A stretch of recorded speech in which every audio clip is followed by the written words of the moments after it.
Hello everyone, I'm back with another video. It's been a while. Last video I was demonstrating to you guys the Cosmic Tower. In this video I actually want to talk about the flight computer itself, the one I've been working on for a couple months now, if not more. And this is by far the most advanced flight computer I've designed. It does have thrust vectoring capabilities on it. It has wireless communication on board, GPS capability, 3 pyro channels, indicators, and I'll just be talking about this guy a lot in this video, if not, just this. Actually, there's also this guy, which I'll talk about as well. So what is this? So this is the Vega, if it wasn't obvious enough, flight computer. And it's the first flight computer in its series where it has an STM microcontroller on it, specifically the STM32 F411 CEU6, which has 8 megabytes of SPI flash on the back. So it's not integrated, it's just a separate chip which communicates through SPI. It has a USB-C, and we're going to start from the top here. So right over here we have 3 pyro channels, and that just really is 3 pyrotechnic terminals with continuity indicators just below them. I have the arming terminal, as mentioned before, shorted. If I just use my tweezers as model, imagine this was the pyrotechnic. There you go. Look at that. Wow. Whoa, so cool. This one as well. This one as well. Pretty cool. So obviously it's blinking because I'm just touching it, but you would usually screw it down, or use alligator clips, or whatever usually works for you. But if you don't have access to pyrotechnics, meaning gunpowder, like homemade ones which you have to build, you always have access to a mechanical one. So right here there is a mechanical ejection terminal. So it's called eject servo. And this is just a terminal where you can connect a servo motor to and eject your deployment through that.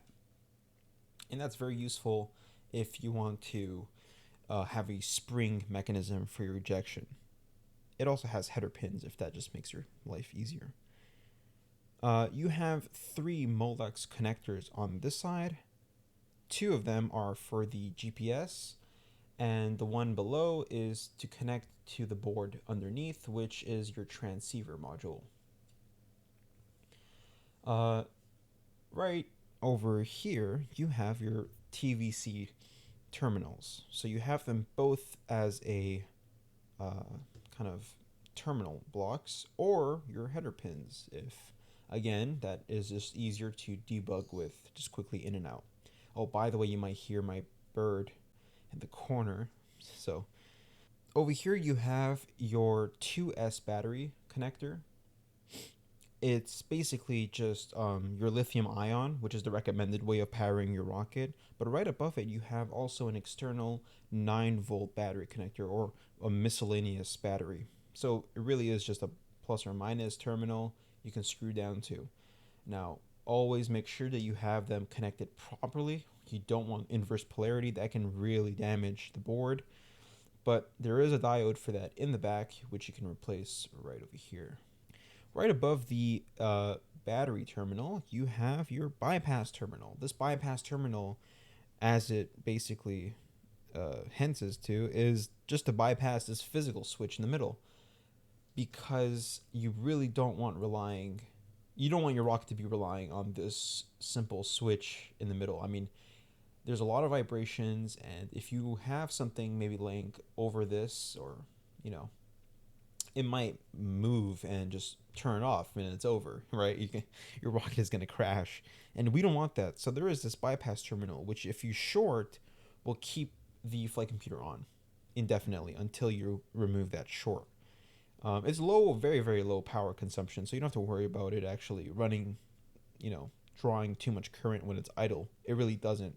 Only when the servos are actually moving, or maybe even like the pyro channels are on, but if that's like a couple seconds during flight. Right above that, you have your arming terminal right here. This is a little arming terminal. I have it shorted right now just to demonstrate the pyro channels, but I don't recommend keeping it in short, because if you are debugging this and you do connect your 2S battery as well as your pyrotechnics, that can actually set off. It can set off by accident, and you don't want that. That is a hazard, a warning rather. So don't do that. Your USB terminal. Now use your USB terminal to either update the firmware on the flight computer or to just simply power it for debugging. Do not have the thrust vectoring under load, or else it's going to draw a lot of current from the USB, and basically that might damage the USB port or the drivers in your computer, let's say. If you're using a power pack, it's better, because I know power packs can handle like a couple of amps, but I know that as well as that, like servos, especially like Metal Gear ones, under load can draw a lot of currents. I mean, I'm talking maybe 4 amps. So you don't want that.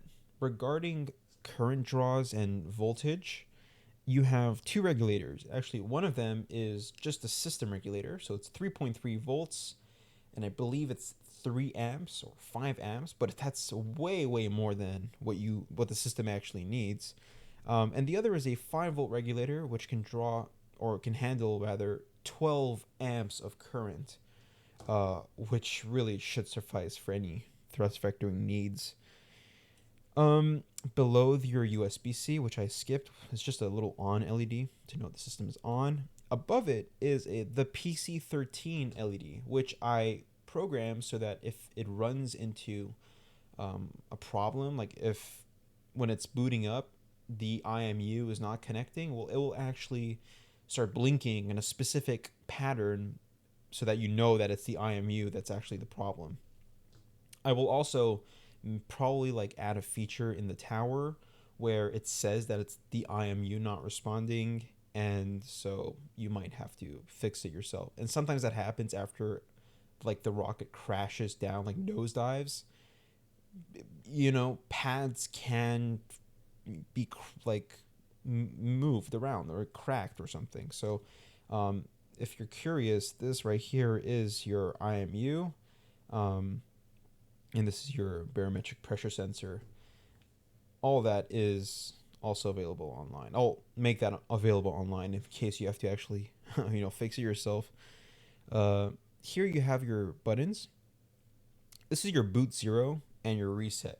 And why you would need that is basically to just put it into bootloader mode or DFU mode, so that when there is new firmware, you can use the STM Cube programmer, put this in your bootloader mode, and it's going to recognize it, and you just upload the binary file, and it will just be updated.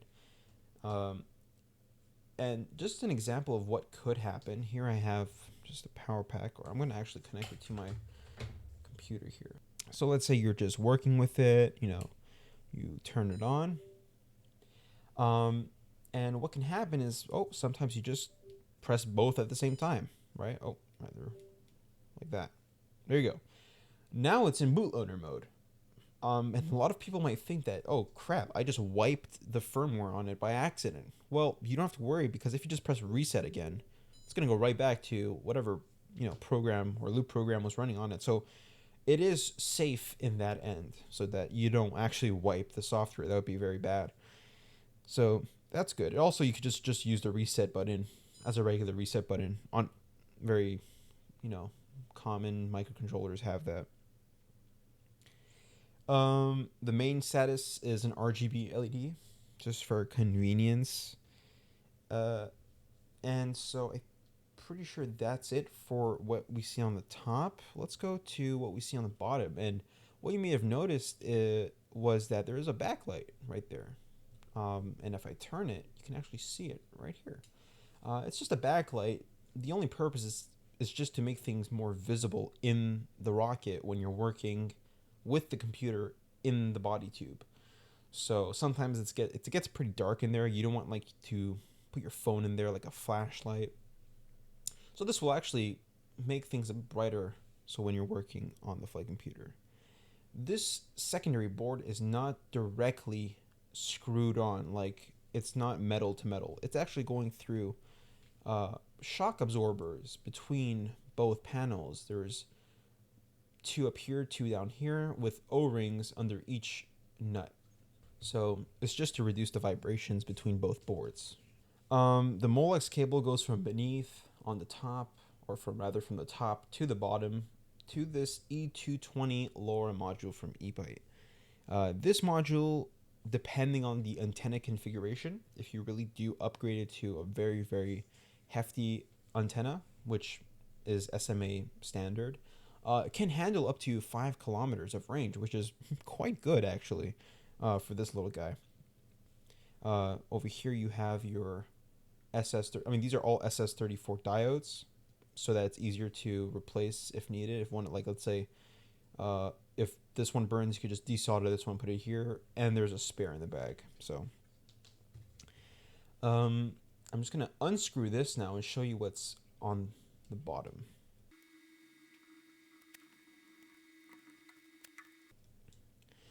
All right, so I've just disconnected the bottom of the board from the top, and I'm just gonna remove it, and you can get a better look of what's going on between both boards. So you have the support beams, the shock absorbers, basically what's connecting the bottom and the top, as well as, you have your buzzer for audio. You have 2 chips here, you have 2 inductors, and the diodes, which I mentioned before. So the inductors are for the regulators, this one being for the 5 volt 12 amp, and this one being for the 3.3 volt regulator.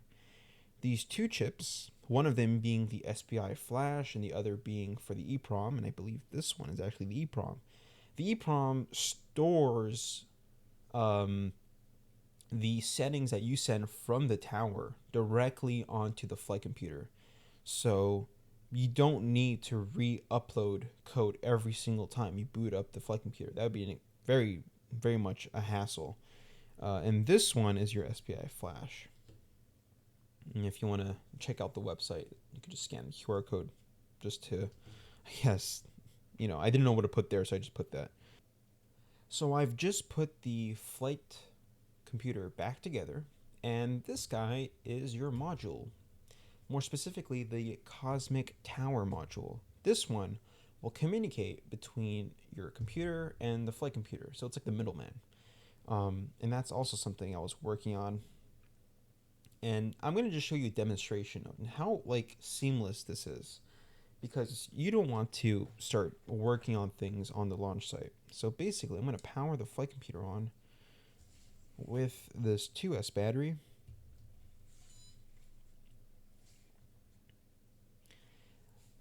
And I'm going to connect this guy to my computer.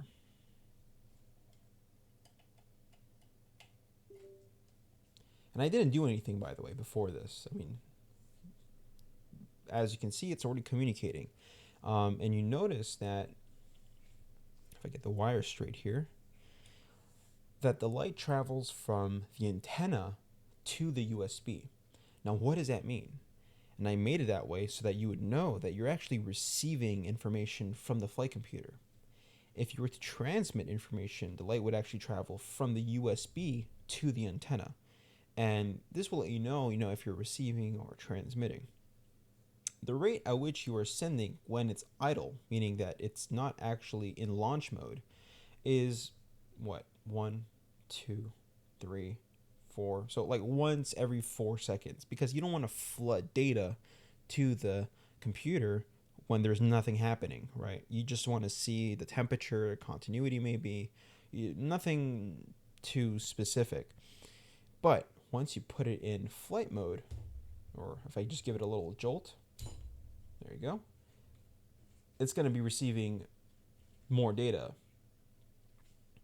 So what is that? This might be 1, 2, 3. So it's 1.5, 1 or 2 every second. As you can see, the light turned red. and this means that it's in flight mode. So now what I'm going to do is I'm going to just switch over to my computer so we can see what is being parsed. So I have the Cosmic Tower running in front of me, and we have no data available. Now I reset the computer, so let's just connect the module to the dashboard. So make sure your USB-C actually has like data transmitting capabilities, because some USB-Cs are just to charge. They're not actually there to transmit any data. So you actually have to make sure of that. So COM5, which is the only one that is available, I'm going to assume that that's the module. I'm going to set the baud rate to 9600 and press connect. So right away, we get data packets. And we're going to get this data packets every single time the computer or the flight computer is sending data. So here we see the data. There's lines that appeared now. They weren't there before. So you have your altitude, and this altitude is relative to when it was first booted. So it's right around 0. We can assume that it's 0. Here you have your accelerometers, your gyroscopes, everything I showed in the last video. However, this time, which I don't think I had this feature last time, is an actual recording feature. So I'm going to just deselect everything.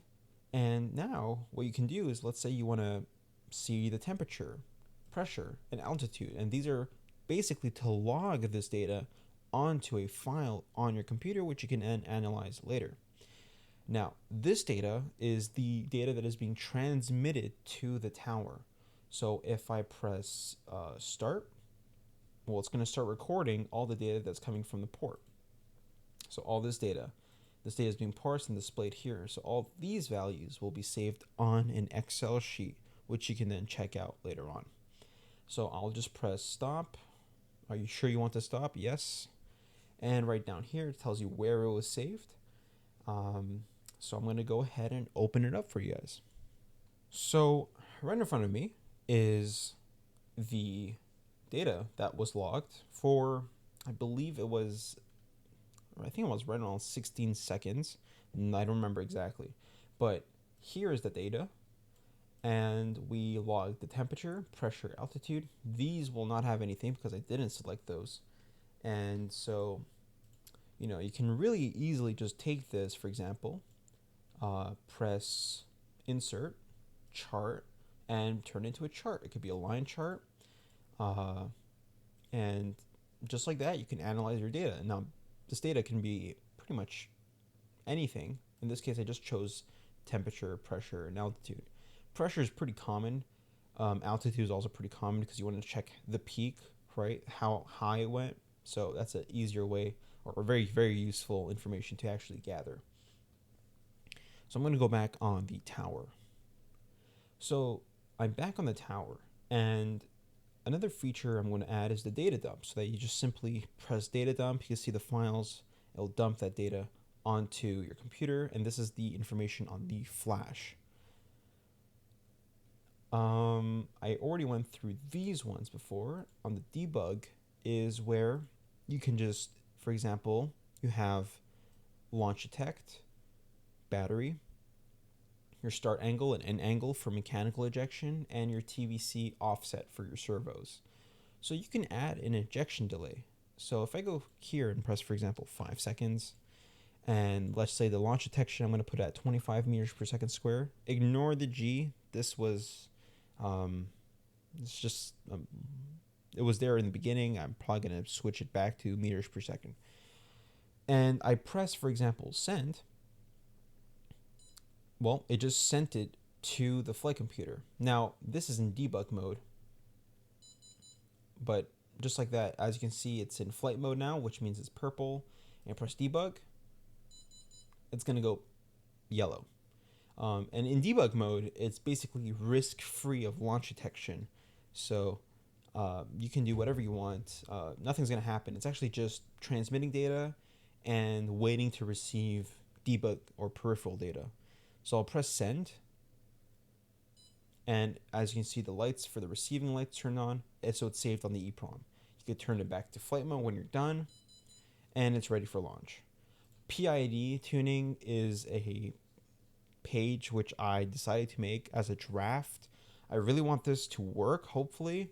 Don't rely on it though, because this is mainly like to check your results or something. But this is kind of to get a general idea of what your values should be. So basically, you put the information of your rocket here, you press calculate, and it actually pops out on the other side PID values, which you can take and put it into your debug and send it from there. To end things off, I actually have released the dashboard on the Microsoft Store. So they did agree. I sent a request and it was approved. So it is actually available right now for download if you want to check it out. It's not functional, obviously, because you would have to need the the module. But you can go around and click on things, look at things, and I'm going to be releasing all these things all together so that you can check it out for yourselves. I think it's a nice little thing. It's pretty unique. You can let me know what you want me to add to the dashboard. There are going to be some bugs because this is like an alpha/beta version. So you might see some bugs. I'm gonna point that out from now. If there are bugs or there are things, as I said before, make sure to comment below. Tell me what you want me to add, and I'll definitely look over your requests. Thank you for watching, and I hope to see you guys next time.